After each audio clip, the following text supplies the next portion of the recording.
اللهم صل وسلم وبارك على سيدنا محمد وعلى اله واصحابه وسلم. ازيكم حبايبي؟ عاملين ايه؟ يا رب تكونوا بخير.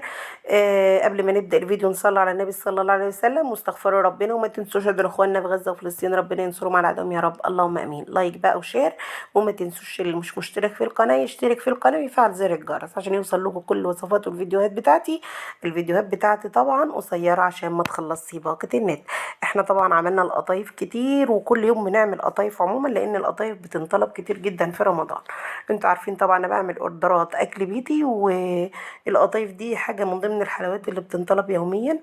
انا هنا في بس عايزه اقول لكم على حاجه الفت نظركم ليها. القطايف طبعا بتستوي في زيت يكون غزير، وفي نفس الوقت ما يكونش حامي قوي عشان ما تتحرقش، بيكون متوسط الحراره.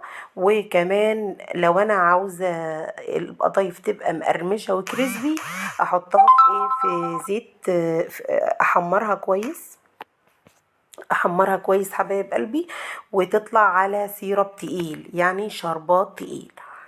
انما لو انا عاوزاها القوام بتاعها يكون طري كده، لو في اطفال او لو حد سنه كبير ومش بيعرف ياخد حاجات مقرمشه او كريسبي او ناشفه يعني عموما، بنطلعها بالطريقة التانية. دول طبقين، طبق الأولاني طالع لونه أحمر غامق ده بيكون كريسبي، والتاني اللي هو اللون الطري زي ما أنا بتكة بالمعلقة كده ده وسط شوية. أنا عايزاه كده ما مخليهاش تتحمر قوي، وفي نفس الوقت بتطلع على سيرب وسط أو شربات وسط، مش تقيل، خفيف.